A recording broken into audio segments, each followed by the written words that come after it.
and I saw how bad it really was and how it could have been worse. Their family home caught fire Tuesday afternoon.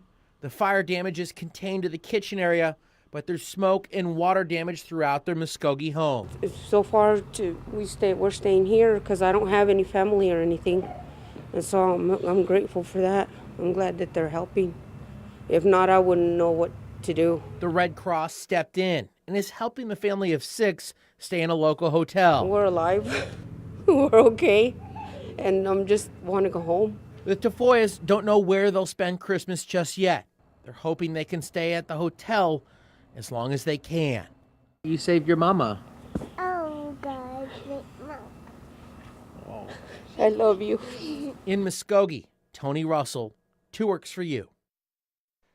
An Oklahoma City family is grieving tonight after losing their parents in a fire on Tuesday. Roy and Betty Milner had been married for more than 60 years. Crews rescued them from the smoldering fire, but the couple later died at the hospital.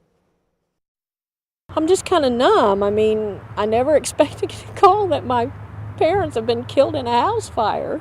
I mean, never. I never dreamed that when I pulled away from this house yesterday afternoon, it was going to be the last time I saw them. The fire started in a bedroom converted from a garage, but the cause is still under investigation. New tonight, an attorney accused of shooting a Veneta softball coach is out of jail. Carl Jones was in court today, where his bond was set at $250,000. Investigators say he shot Jason Sauer Friday night after an argument. Friends say Sauer was moved out of the intensive care unit today. Jones is due back in court in February. Developing tonight, prosecutors are firing back at the Bixby School Board after the board said they were disappointed in the way a sexual assault investigation is being handled. The board says the affidavit from the Rogers County DA's office contains false and untrue statements. District Attorney Matt Ballard released a statement saying in part he has full confidence in his investigators. It's been, quote, frustratingly difficult to get information from the school district. He also says he urged the public to come forward with any new details about the incident, saying that invitation obviously includes members of the Bixby School Board as well, and he would welcome their call.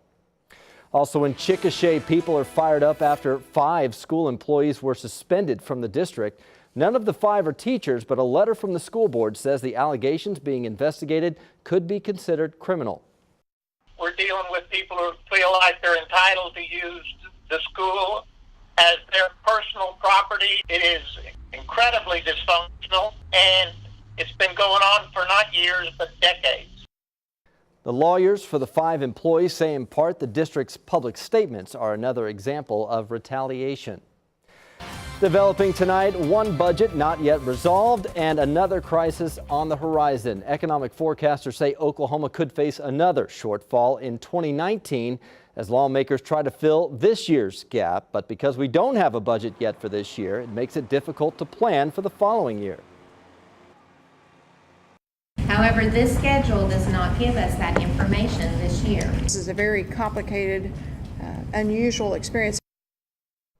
Oklahoma is still $111 million short for the current year. Governor Mary Fallin says lawmakers need to find sustainable sources of tax revenue.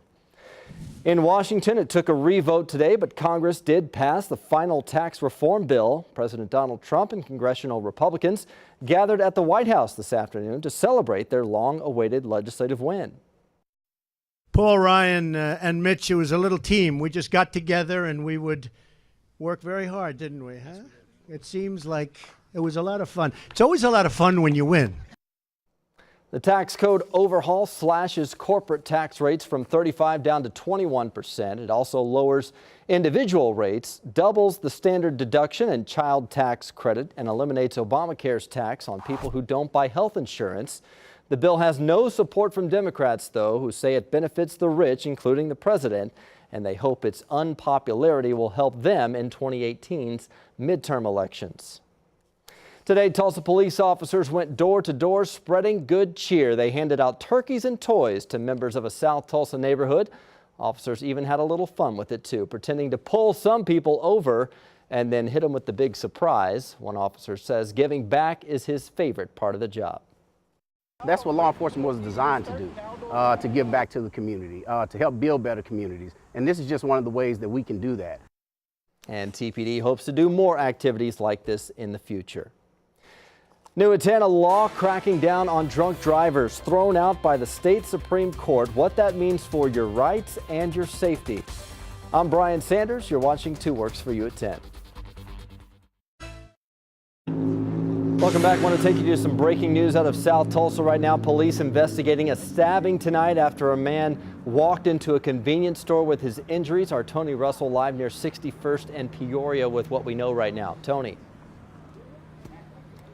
Yeah, we're told by police the man walked in and had those stab wounds to the face. He just picked up by EMSA and taken to the hospital. We're told he is stable, but we heard from our desk that that person was taken in emergent condition to a local hospital. But this is what it all happened. The Tulsa police telling us that this man was a victim of a stabbing earlier this afternoon, somewhere around 2:40-ish, refused care, but Tulsa police took a report, and then somehow, just before our 10 o'clock news tonight, the man, we're told, walked into that food store there and actually was complaining after had those injuries, being stabbed to the face a couple of times. But again, police have just cleared that scene. They're still trying to put things together. But again, a stabbing being investigated here at 61st and Peoria. We'll continue to keep you updated throughout the evening and throughout the morning. Reporting live in Tulsa, Tony Russell, 2 Works for You.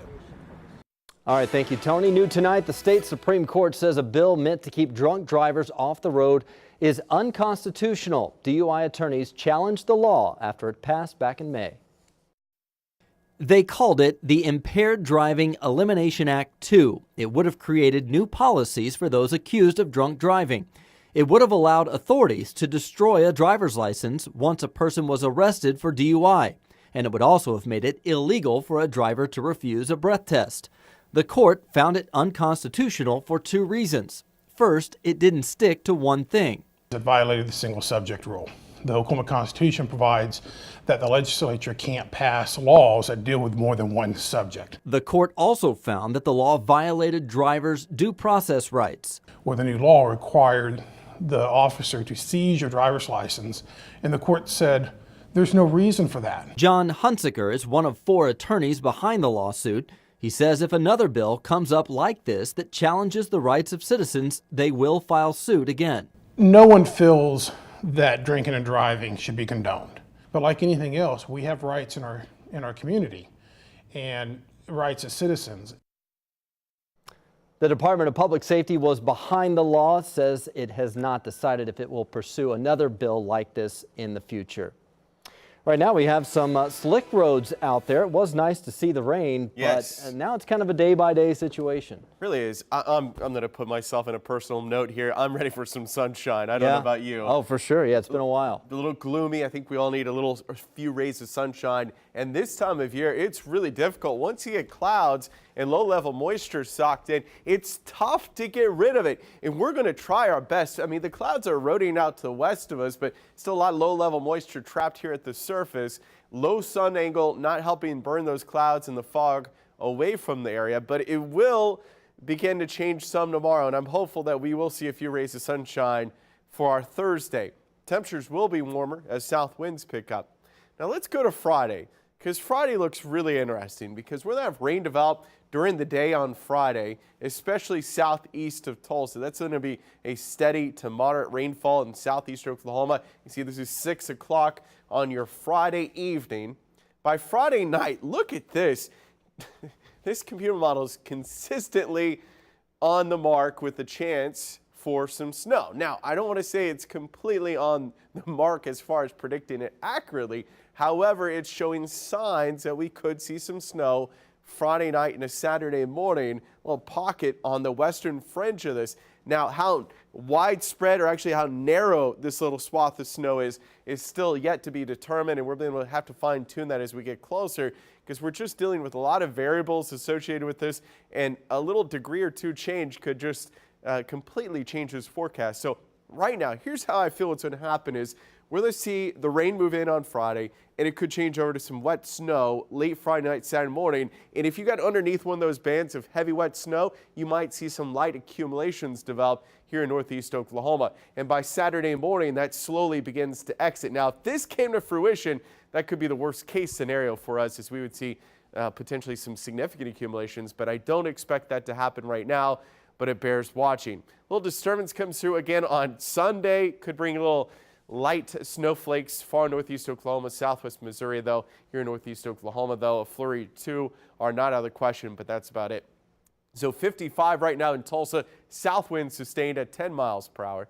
As we go through the next 24 hours, temperatures generally in the 50s through the nighttime hours, in the 60s tomorrow. I'm hopeful for sun tomorrow.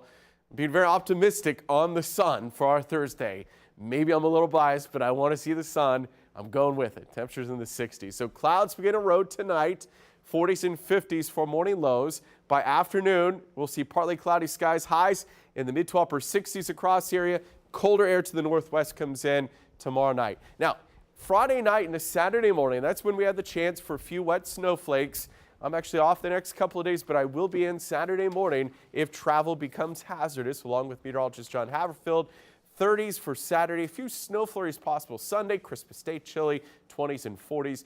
Another winter mess could be heading our way by the middle of next week, but that's to deal with at a later date.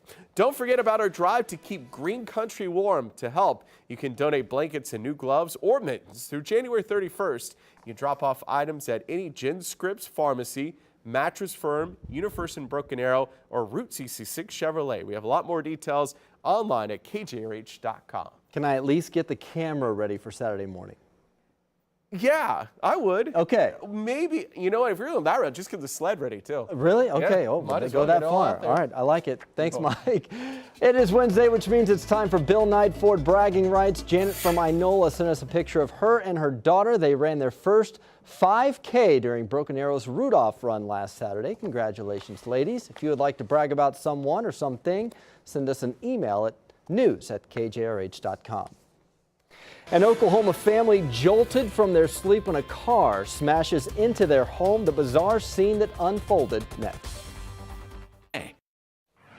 Welcome back. New tonight, an alarming wake-up call for a mom of 3 after a car slammed into her home. Take a look at this. It happened overnight in Moore. Police say an SUV swerved off the road right through the side of the house. Investigators say the driver had 2 children in the car. All 3 ran from the scene. Moments after the crash, the driver's husband showed up. His wife did this. That's what he said. They need to fix this.